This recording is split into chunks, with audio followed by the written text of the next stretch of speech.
So the year 2020 is coming to a close, and I know a lot of us out there are just looking for that fresh start. And with the new year comes new resolutions and goals, and one of my goals is to get you to hit that like button and subscribe to the channel. But this channel is not about my wishes, it's about yours. So here's 5 financial goals that you should set for yourself to give yourself a great start to 2021. So goal number 1, make saving a priority. If there's anything that this year has taught us, is that anything can happen. Everyone says that you need to prepare for the unexpected. And that unexpected nature couldn't have been more true this year. This year highlighted the importance of having an emergency fund, and I think a reasonable amount of money that you should be targeting to save is 20% of your income. If you can't hit that 20% mark, that means you're living above your means. I know a lot of people out there are living paycheck to paycheck, so you have to really take a look at your expenses and make sure that everything in there is necessary. I think what a lot of people have a really hard time coming to grips with is that they are the ones that put themselves in the situation of living paycheck to paycheck. By prioritizing materialistic happiness above future long-term wealth, you're causing a lot more undue stress on your own life. And I know that there are people out there that are struggling, that are really looking at their expenses, and they've cut out all the unessential items and they just still can't make that 20%. But I think that the majority of the people out there are actually digging themselves into their own hole. And then there are people out there with the whole YOLO mentality. Like they'll say, well, Keenan, you only live once, and you know I could die tomorrow or I could die next year, and I don't want to waste my life just saving my money. I want to do everything now. But what are really the odds there? It's just silly. You also have the opportunity to be killed by a hippopotamus tomorrow, so with that mentality, why even walk outside? So yes, the chance does exist that tomorrow is not guaranteed. However, for the vast majority of people out there, with modern day medicine, you will make it to 65. So if I were me, I would plan to what is the most probable outcome. The spending now mentality is just an excuse to have your gratification now. And we're really only talking 20% of your income, so I think most people can make that happen. So save your money, track your expenses, and build that emergency fund. So goal number 2, after you saved all that money,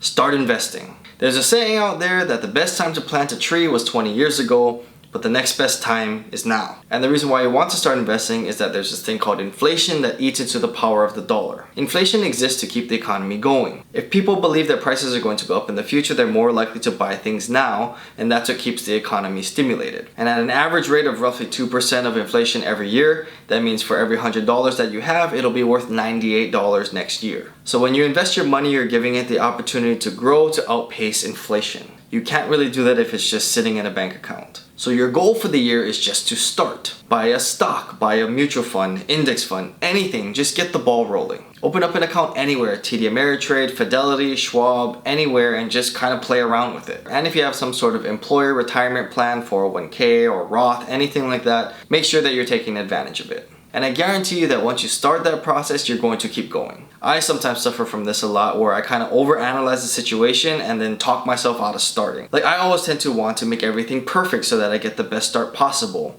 And I know that some people want to buy into the market when it's low, but the reality is you just gotta start. And then once you start small with a stock here or there, a mutual fund, you'll be able to pick up the frequency and you'll be a lot more comfortable with the process. And then hopefully that continues a snowball effect over time. But don't get ridiculous with it. You need to do your research on what you're doing. So if you buy a stock here or there, you buy a fund here and there, the risk is kind of low to you. But if you start plunging a huge amount of your net worth into stocks and you don't really know what you're doing, that's not a good place to be in. Buying a stock just because you heard someone else say or you heard that it was popular is not what investing is. You have to be able to understand the distinction. So for me, for the vast majority of people out there who are relatively risk averse and don't really have the time to truly understand what investing in the stock market is, I will tend to tell people to go into an index fund like the S&P 500. In theory, you'll invest $8,200 every single year for 30 years and you'll become a millionaire. But yes, for your goal, just start. Especially if you're young and in your 20s, time is on your side. You lose on so much compound interest gains if you wait till later on in your life. So just get after it. So my number 3 financial goal is to find a mentor. You want to surround yourself with people that are better than you. If you surround yourself with unmotivated or lazy people, that is what you're going to become. Once you raise the standard of the people that you surround yourself with, it helps you keep moving forward in life. So for me, I have multiple mentors in my life.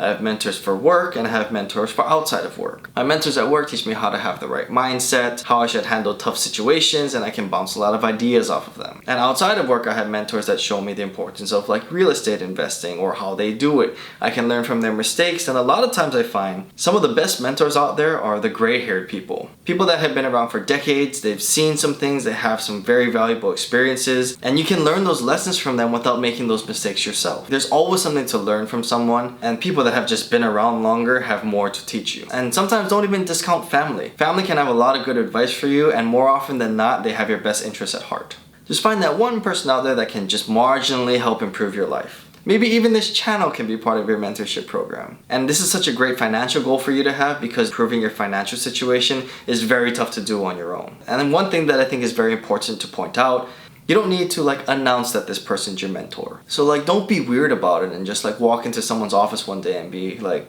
hey, can you be my mentor? If you try to force the issue, it likely won't work out for either of you. But if you let the relationship develop organically by just asking the person questions or respecting their insights, just having regular basic human-to-human interaction will let it naturally grow into an important relationship for the both of you. So don't be weird about it. So number 4, start building credit. If you don't already have a credit card, get one. There is literally no reason for anyone to be using a debit card out there. You need to start building credit if you're going to be taking any sort of loan out there, like real estate, for example. And if you don't pay attention to your credit, and the worse that it is, the harder it's going to be for you to get ahead in life. So like I'll use real estate for example. You won't be able to qualify for a loan if your credit is really bad. And even if you do qualify for a loan, they're going to give you an interest rate that's just off the charts, and you're just going to be spending more money. And I really don't want to hear anyone talking about how you need to like hold a credit card balance or just pay the minimum and like pay all the interest on the credit card to build credit. That's insane. And if you need any proof, I have never held a balance on a credit card. I was able to qualify for a $400,000 and $600,000 home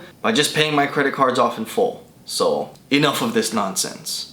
And I would argue too that most of the people that are paying the minimum balances are trying to spend above their mean. And they're trying to justify it by saying that this is the way that they're building credit. Just stop. Treat your credit card as if it is a debit card, and you won't be paying any sort of unnecessary interest fees. You'll be building credit at the same time, and you'll be getting those great credit card points that'll help benefit you later in life. So it's a win-win-win. And the last financial goal number 5, is to keep learning. Make a plan to learn something new, or in other words, invest in yourself, and be very specific with it. Whether it's reading a new book or subscribing to a great YouTube channel, you'll be able to take that knowledge, and here's the important part, you need to implement it in your life in order to improve. Never stop learning, never stop improving. And here's a video by Casey Neistat that I just found like a few days ago, and I think this sums up this concept really well in such a short amount of time. It's basically imagining yourself on one of those like horizontal moving platforms that you see in the airport, and it's using it as a metaphor for life. So if you just take it easy and keep walking through life, just kind of lazily going through it, you'll feel like, and you will be in the same spot.